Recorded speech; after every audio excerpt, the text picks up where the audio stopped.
कर सकते हैं? अनसाउंड माइंड मतलब क्या होता है, चलो जानते हैं। अभी ये जानने के लिए हमको 3 सेक्शंस पढ़ने की जरूरत है इंडियन कॉन्ट्रैक्ट एक्ट का।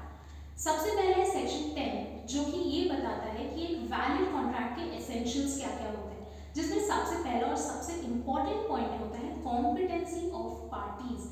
कौन पार्टी, कौन इंसान कॉन्ट्रैक्ट करने के लिए कॉम्पिटेंट है, कौन नहीं है, ये डिटरमाइन करता है आपका कॉन्ट्रैक्ट वैलिड है कि नहीं है। कॉम्पिटेंसी कैसे पता चलेगा, तो वो बताता है आपको section 11 of Indian contract act, जो उसमें एक पॉइंट होता है जो ये कहता है कि जो भी पार्टी कॉन्ट्रैक्ट में एंटर कर रही है उसको साउंड माइंड का होना जरूरी है, अनसाउंड माइंड का नहीं होना चाहिए।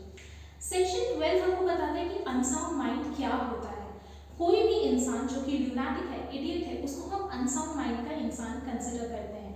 अनसाउंड माइंड मतलब कोई इंसान जो कि समझ नहीं पा रहा है कॉन्ट्रैक्ट में क्या लिखा हुआ है, क्यों लिखा हुआ है, उसमें अपना एक वैलिड जजमेंट नहीं दे पा रहा है, उसको हम कहते हैं कि ये इंसान अनसाउंड माइंड का इंसान है।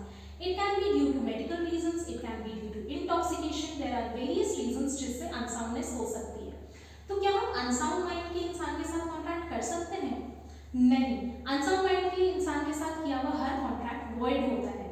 लेकिन इसका एक एक्सेप्शन है, अगर कोई इंसान कुछ समय के लिए अनसाउंड माइंड का होता है और बाकी समय के लिए साउंड माइंड का होता है, तो जितने समय वो साउंड माइंड का होता है उस समय उसके साथ कॉन्ट्रैक्ट किया जा सकता है और वो बिल्कुल वैलिड होता है।